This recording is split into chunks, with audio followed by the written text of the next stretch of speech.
totdat ek God se stem nie gehoor het nie, het my lewe nie verander nie.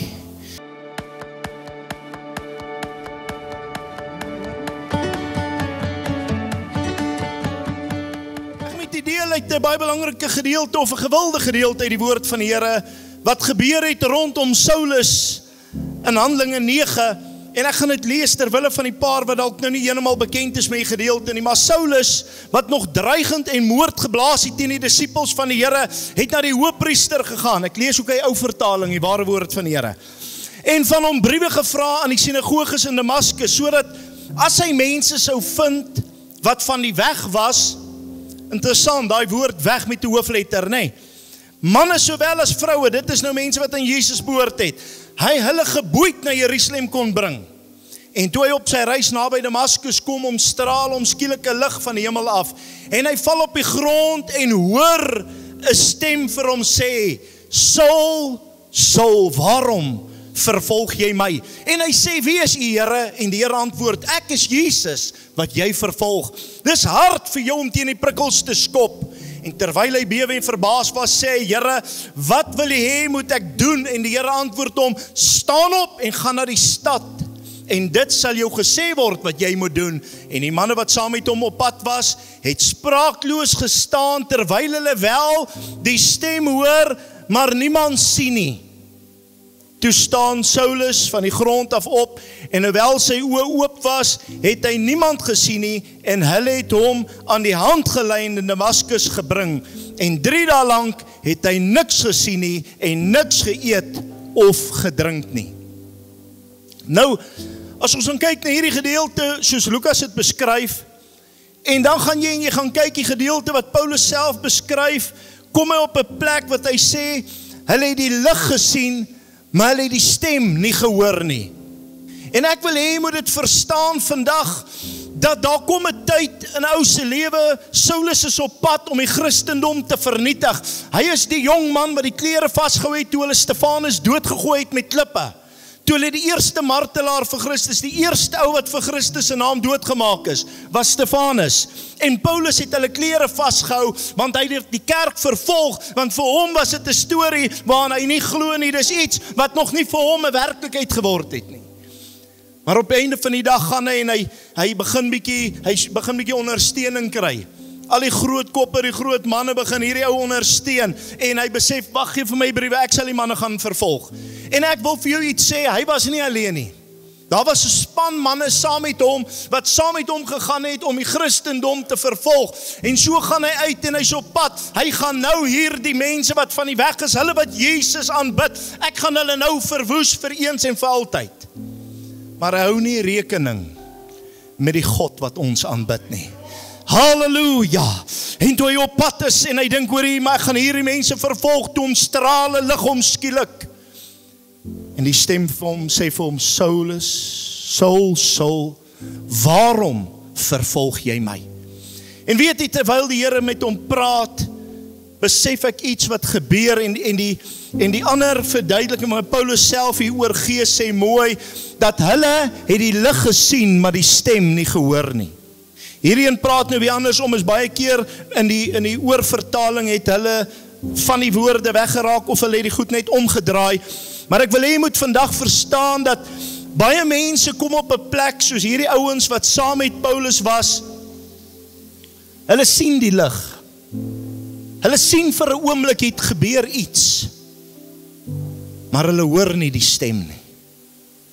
En die Here begin met my praat, en ek wil vandag met julle deel, elkeen wat vandag hier so teenwoordig is, spesiaal het ek 'n woord vir jou van God af. Hulle wat live kyk, wonderlik, God het met jou afspraak. Jy kyk nie hier by toeval nie, jy kyk hier by toelating. Maar vanmôre het ek vir jou 'n woord van die Here. Glory to God. Baie mense sien die lig wanneer God homself openbaar. Maar hulle almal hoor nie die stem van God nie. Vanmôre is daar 'n stem van die Here waarna jy moet luister, sodat jou lewe radikaal kan omswaai. Ek wil hê jy moet hoor, jy kan kom op 'n plek wat jy jouself vasloop in omstandighede, jy kom op 'n plek waar daar nie meer hoop is nie, jy kom op 'n plek wat jy voel, dis die einde vir my, ek is op 'n doodloopstraat, en dan kom die Gees van die Here, deur hulp van mense, of deur watse manier hy ook al werk, en jy kom by 'n plek, wat jy begin hoop kry, en jy sien hy is weer besig om lig vir jou deur te breek. Jy sien, hier kom uitkoms, dinge kan weer beter raak, maar ek sê vanmôre vir jou, dinge gaan net vir 'n tydelik beter raak, as jy nie na die stem van die koning kan luister nie, as jy nie kan hoor wat die Gees van God aan die gemeente sê nie, dan gaan jy jou roeping mis, waartoe God jou geroep het. Die verskil vandag tussen die kinders van die Here is, daar's mense wat weet van hom, en daar's mense wat hom ken.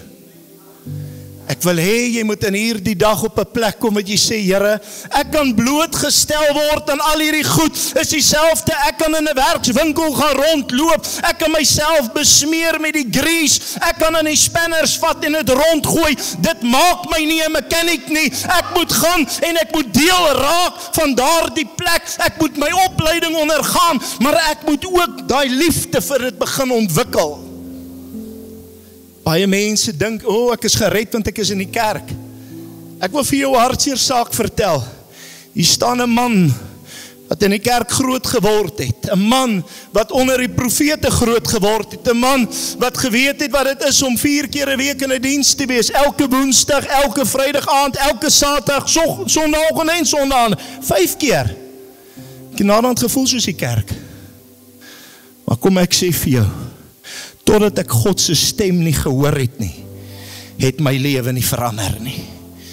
Vandag kan jy deel wees, en almal van ons stuur prentjies en hoor versies en sien al hierdie mooi, maar jy moet op 'n plek kom dat jy sê, Here, ek's ingeskakel. Ek hoor die stem van die Here met my praat.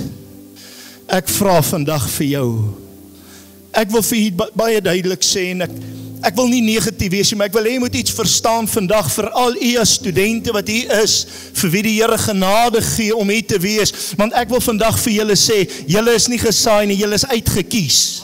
Julle is geplant, want God het 'n plan met elkeen vir 'n bediening waarin jy moet staan. Sê amen. Sê julle amen. Amen. Amen. Julle moet lewe hê. Ek sê vandag vir julle, luister mooi. Die lig alleen gaan jou nie verander nie. Christus kan in jou verskyn, dit gaan jou nie verander nie. Die nagmaal, ek skok die mense al by my in die gemeente. Ek vat laas Sondag die nagmaal, ek vat daai koekie en ek verbrokkel hom so, ek gooi hom so op die grond, ek sê, beteken niks.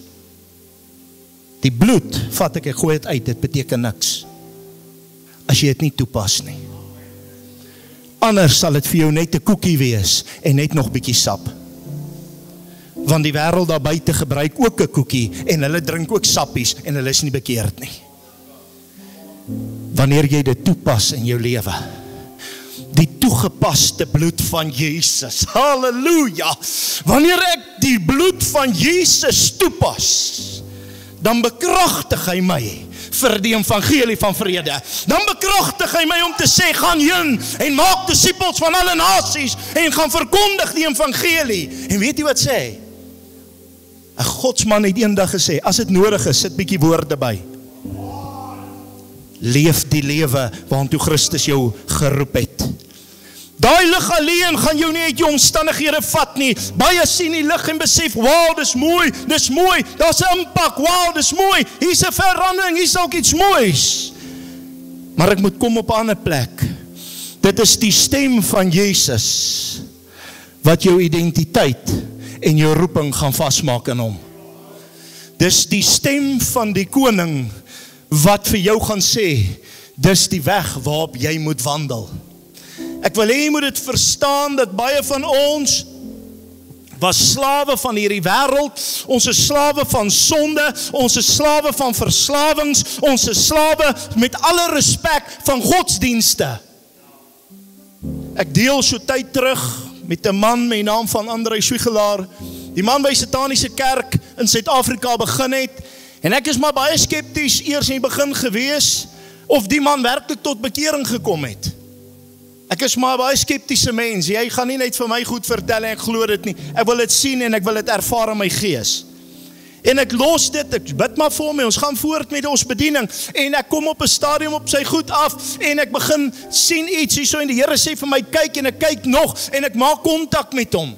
Nou dink ek, Here, ek weet nie, ons is nou heeltemal twee verskillende wêrelde, maar ek moet kontak maak met die man. En ek maak met hom kontak, ek sê wat die Gees van God op my hart lê om vir hom te sê. En die Here openbaar aan my iets. Hy sê, ons is twee wêrelde, ek en hy, wat heeltemal uit mekaar uit was. Hy het in okkulte, het hy sy lewe geleef, so ver en so diep in sonde as wat hy kon, ingekleer en geslaan met nat inkleerboek, van vroeg tot laat, deur die gesig en oral. Ek is hier 'n produk, so heilig, so ver verhewe, dat ek was ver verby God. In kultuur en godsdiens. Maar ons moes al twee bekeer om in die middel by Jesus Christus uit te kom. Hoor vandag wat ek vir jou sê, jy kan in die kerk groot word, dit waarborg nie vir jou 'n plek in die hemel nie.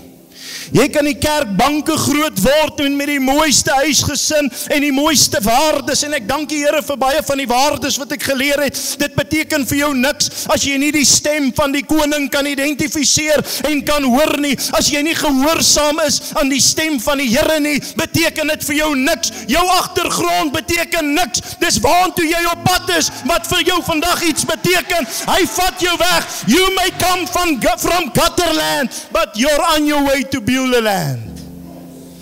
Jy kan vandag sê, Here, ek kom uit 'n baie verskriklike plek uit. Weet jy wat? Soveel groter is jou getuienis. Is jou getuienis wat mense gaan red. 'n Getuienis het meer krag as hierdie preek wat ek bring. Jy het 'n getuienis vandag. My getuienis is dalk anders, is baie anders in. Ek het nie uit al die wêreldse sondes uitgekom nie, maar ek het uit die tradisies en kulture van kerk en oorlewerings uitgekom. Ek moes ook by Jesus 'n draai maak.